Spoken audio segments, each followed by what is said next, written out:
checking out the Sportsline Podcast on CHCH. I'm Bubba O'Neill.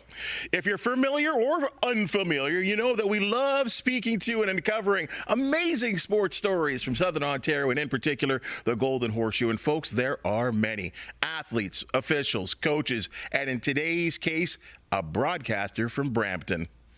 Well, if you were up at the crack of dawn in the city of Hamilton, Rick Zamperin had you covered on 900 CHML's Good Morning Hamilton. From his radio beginnings in small-town Alberta to his days as the voice of the Tiger Cats to his role as assistant program director, news and sports. But wait, all of that has changed. Now at the top of the list, focus, CHCH Morning Live, and wait, there's a new year on the Tiger Cats play-by-play announcer gig. What a ride this cat's been on. Rick, you've been here before on the Sportsline Podcast. Always great to have you back. It is amazing to be back in a little bit of a different capacity, but I'm loving it. I'm loving the couch for chit chat on Morning Live and certainly on the Sportsline Podcast. Well, yes, I can tell, because normally you've probably made about 4 appearances over the year and a half on the Sportsline Podcast. Mm-hmm. And as you know, I like to encourage you to come in more relaxed clothing, a hoodie, that kind of thing, sweaters. And you're looking slick with the nice socks, shoes. Wait, you're a bigwig now. This is the Zamperin collection. Listen, shout out to Natalie Sexton and Diane at Tip Top Tailors at Burlington Mall. Phenomenal job of making me look presentable on television for all the viewers. Well, Natalie, we love her very, very much. And she's been on the Tie Cats broadcast, of course, a regular guest on Morning Live. I guess I have to ask you here, first of all, don't want to bury the lead. The lead being CHCH Morning Live anchor. And you've spent many years, as I said, nearly 3 decades in Hamilton radio. Now you're on television. Yes. How does this feel? It feels like a dream, really. I mean, I've been commenting, my phone's blowing up, and the common denominator and the common phrase that I'm sharing is I'm still pinching myself, because for years I've watched you and Annette and Brian and Emily and most recently Simone on the morning show, do your thing, or the 6 o'clock news with you and Matt and so many of the other people who have been on the screen, and now getting to meet the people behind the screen in the control room and in the newsroom. It's unbelievable. And to carry the torch that Bob Cowan first carried and Tim Boland carried, and now I get to heave it up high with everyone else holding on to that torch. It's an unbelievable feeling. I consider myself, this is like the Lou Gehrig speech of 1939, the luckiest man on the face of the earth, because when CHML closed last summer, I thought to myself, looking at the broadcast landscape, I thought, I don't know if there's going to be another opportunity that's going to be a good fit for me, that's going to be in Hamilton. I don't want to go down the highway or to any other community, because this is where I've met so many amazing people, have great community connections, volunteering on several boards, helping people raise money for initiatives, whatever the case is. And so I wanted to do something in this city. And so when you texted me several weeks ago to say, hey, this is an opportunity that you'd be excellent for, I thought about it for a nanosecond and thought, yeah, absolutely. What was the process like? You and I sat down days after the closure of CHML. Yeah. And if anyone wants to check out that episode, that was real deep. I mean, and you were going through some amazing feelings. Whether obviously disappointment, shock, all of that you were going through. And as you talked about, the broadcasting landscape is tremendously different than it was when we first both got into business. Absolutely. Were you starting to look at had you reached the point, I know you had said you wanted to just chill out for a little bit. Yep. Had you got the itch back? Where was your mindset when you applied for this gig? So I did chill out for a bit, and that was on the recommendation of people who had already gone through this process. As you know, there's been many in this industry who were excellent at their job for many, many years, and it was their day when the company decided, all right, we no longer need you, or we're changing things up. And so when I found myself in that position, there was many people who reached out to me, and others who were affected by this at CHML to say, just take a little bit of time off just to kind of collect yourself. There's going to be, some shock, some anger, some denial, some, all those kind of feelings. And I did feel all of that stuff, and tried to put it in its particular place. But I still had the itch, and I still have the itch to be the storyteller, the conduit between us and the media and the people in the community who want and in many cases need to learn about what is happening in their city, whether it's sports or news or whatever the case is. So, I would come across news articles or watch stuff on CHCH at 6 and think, that'd be a great show segment, or I would interview this, that, and other people for that that segment, and the segment no longer existed because my position no longer existed. So I really took a deep dive and thought, what do I want to do? And again, back to the dwindling or ever-changing media landscape, I thought, that door's probably closed. And so I'm going to use my communication skills and go down that road. So as the new year kind of turned, I applied to a couple of communications roles in the community, and one, in fact, liked me and said, "Hey, can we do something?" And all the while, this CH thing came about, and I'm juggling that. And really, when I heard about the CHCH job from you, I thought, this is it. This is a once-in-a-lifetime opportunity. I got to go for it. And so I dove. And here we are. Beside being colleagues and friends for years, I sent that text because I thought two things, Rick. One, you're an outstanding broadcaster. Thanks. That's flat out. And that's without bias. And there were other outstanding candidates that I do know. Right. But I thought you stood amongst the best in terms of a broadcaster. But I thought what put it over the top, and what, I would hope that our superiors, when they talk to you, would understand, is that Hamilton. You love Hamilton. Yeah. You live in Hamilton. And that had to be a good feeling for you when you were going through the interview process. Yeah. And that you have so many connections throughout the city. I think that was definitely a factor because CH has been a part of this community for 70 years, and it is a fabric of the community. From a broadcast pillar component, CH, The Spectator, of course, CHML for almost 97 years, were the big three, I think, in town. And, knowing the inner workings of how this city works from a municipal government standpoint, from, what this city means to its people.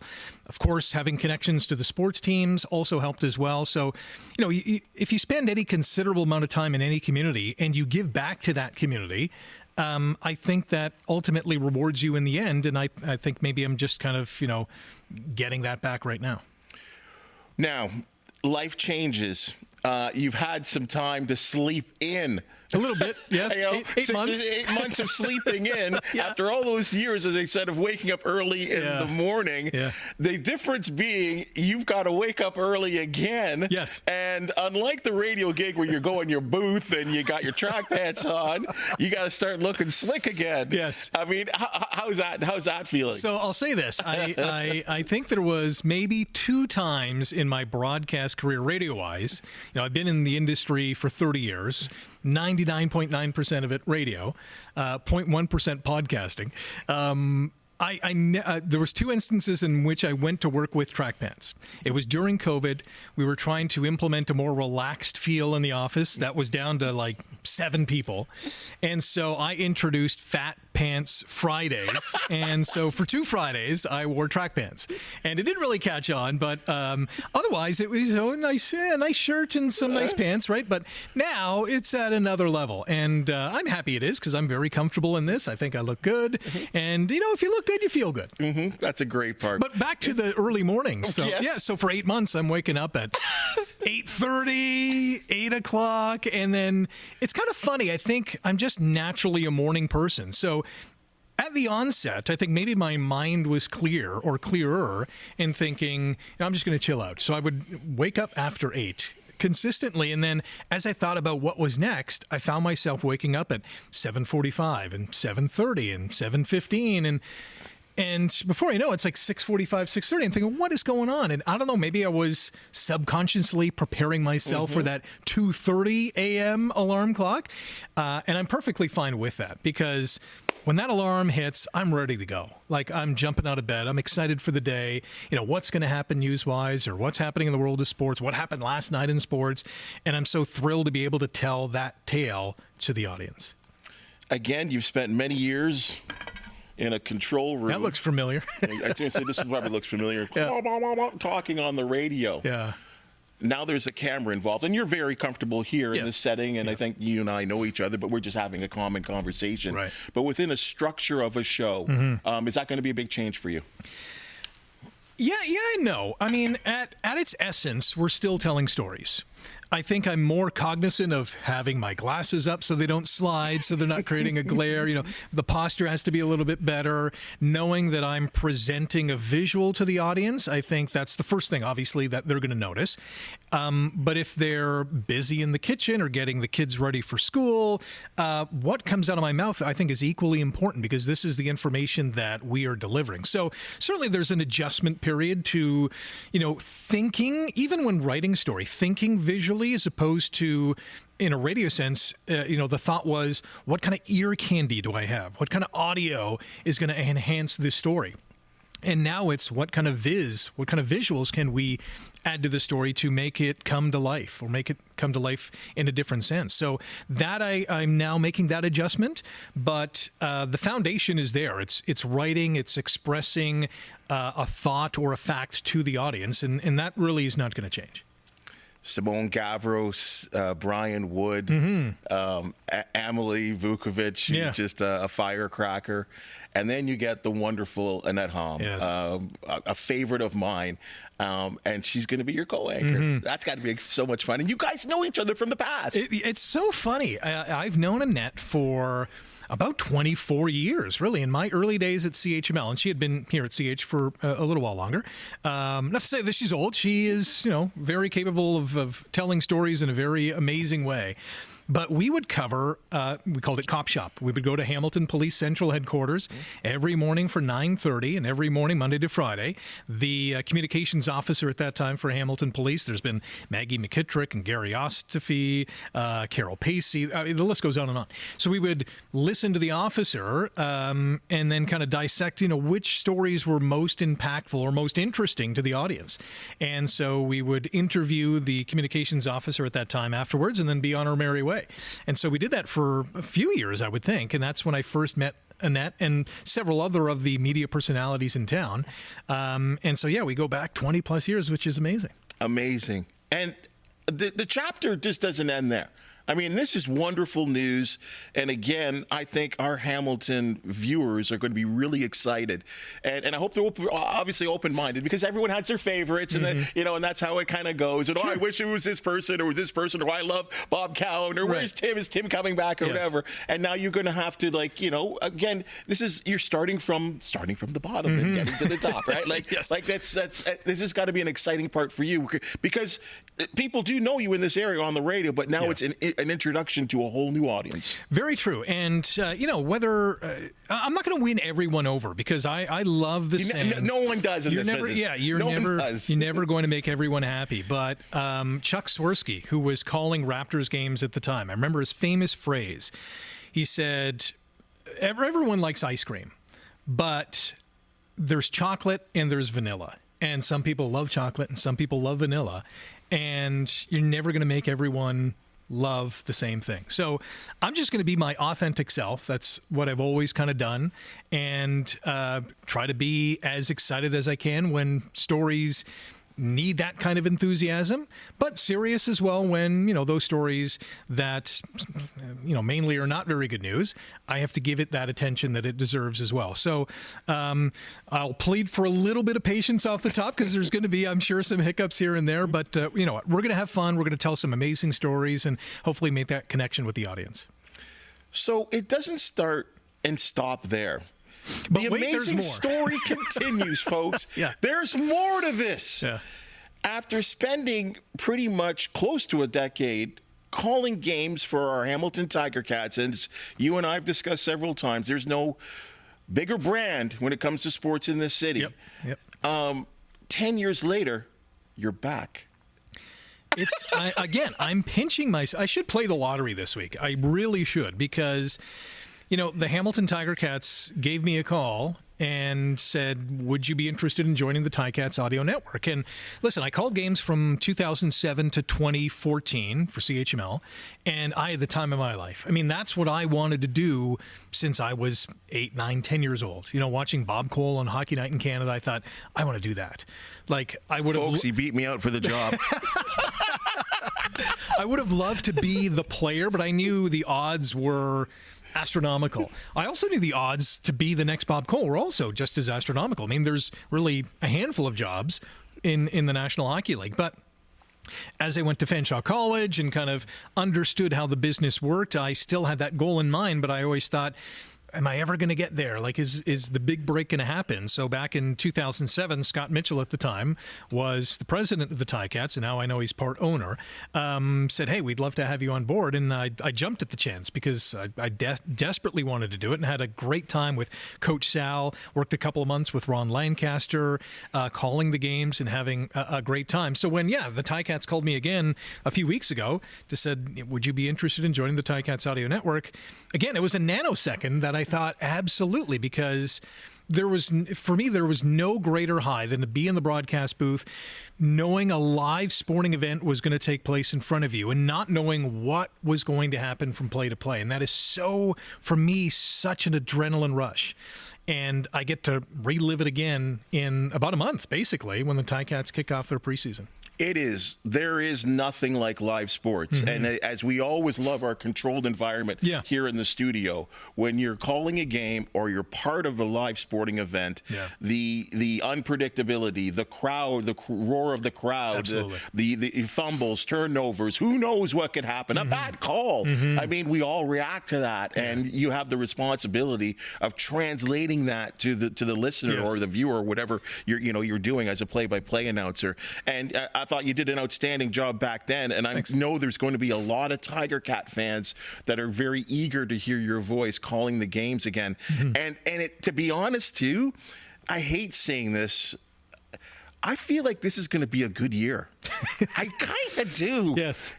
I think it is, too. I mean, you look at what they've done on the offensive side of the ball last year, and they were more than productive. They were one of the best offenses in the league. I think they averaged more points than any other team.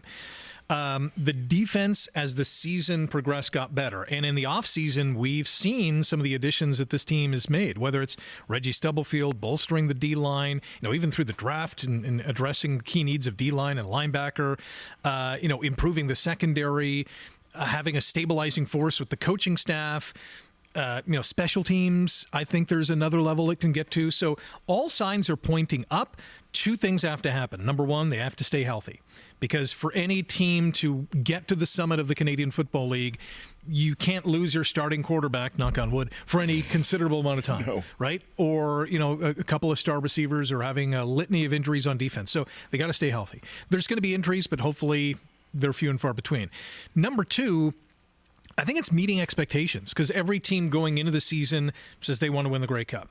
And I think this, even though they missed the playoffs last year, I think the second half of the season proved that this team is more than capable of competing with the elite of the CFL. So I'm really excited, not to make any predictions that they're going to go all the way, but I think they have the ingredients to do so, and that's great.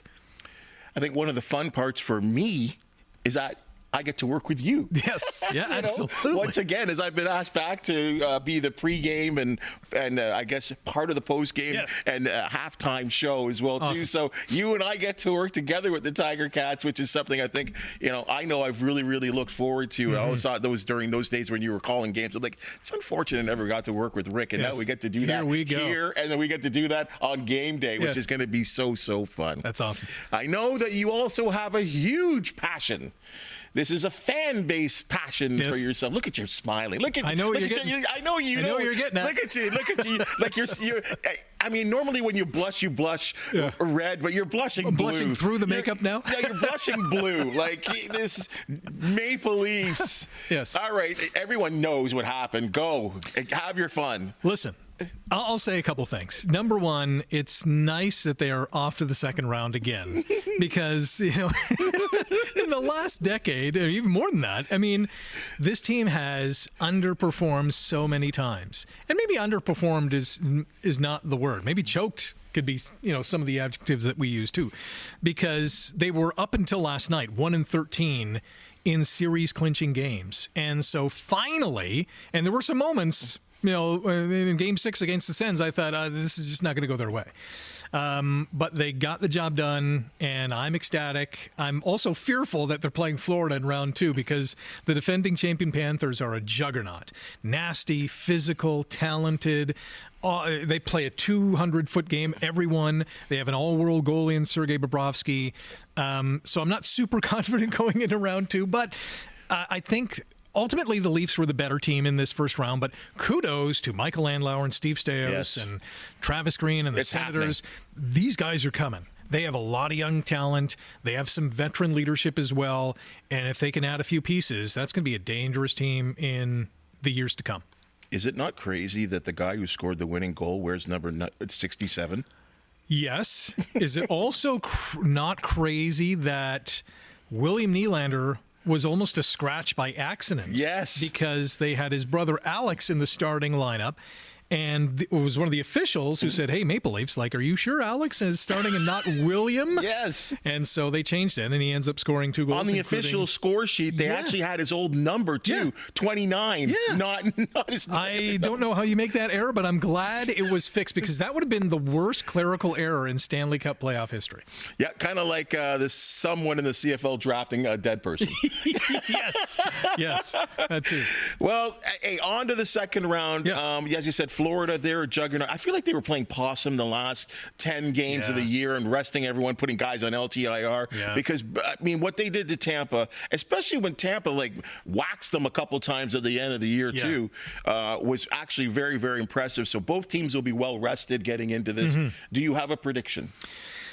I'm a realist, so I'll say Leafs in 4. No, I'm kidding. I think I think the Panthers win this. I think it goes 6 games, maybe 7. But Florida's too tough. They're too deep. They're fast. They're physical again. I know the Leafs have home ice. I'd love to see Toronto win and go to the conference final. I think it would just be bonkers in Toronto and in Leafs Nation from coast to coast to coast. But I just think Florida's the better team. The Leafs might be, honestly, the hungrier team, but I just think Florida's just too good. Quick wrap of the Canadian teams. Montreal, good showing. Yeah, absolutely. I knew they would give Washington a run for their money because, Washington, especially the second half of the season, they were so enthralled with the chase, right? Ovechkin chasing Gretzky. Montreal's always been a plucky team, a pesky team. They got some good young talent too as well. And in a couple of years, that's a team that I'd be wary of as well. Edmonton, my gosh, when you have the 2 best players in the world in McDavid and Draisaitl, you can outscore your mistakes, and those mistakes being Stuart Skinner. Calvin Pickard has been good enough. Isn't that something? Winnipeg, the Scheifele injury I think is going to hurt, but that is a deep team as well. Connor Hellebuck is going to win the Vezina, might also win the Hart Trophy as well. Going to Winnipeg's got to be scary too. Yeah, absolutely. And so I'm liking the Jets. You look at the Canadian teams, and they all, I think, showed well, especially in the first round. Charles Barkley has the Oilers versus the Leafs in the Stanley Cup. Yes, he does. Guaranteed. Guaranteed. Well, guaranteed is that you are an outstanding addition Thank you. to CHCH. I'm so looking forward to, on the good days, the bad days, the days where I'm grumpy or whatever, walking in the newsroom and seeing your smiling face, because we usually get that 1 hour crossover. Yes. I used to get that with Bolin, and we'd spend half of it talking sports. So I'm really looking forward to that. Again, looking forward to the Ticats days. Nothing like a game day. And congratulations, Rick. This is awesome. Thank you very much. Again, dream come true. Couldn't be happier to be here with the team. There's so many amazing people in front of the camera, behind the camera as well. And Oski Wee Wee, can't wait to get started with the Ticats as well. Touchdown Cats. That's your Sportsline Podcast for the day. And if you've just seen and heard, we love talking sports. If you do know of an athlete, team, or event to promote, the Sportsline Podcast want to hear from you. Please hit the thumbs up, like, and subscribe button. And if you have something to say, we always appreciate your comments, good or bad. For the outstanding people that make the Sportsline Podcast possible, thank you, Laura. And thank you, folks. We'll see you tomorrow.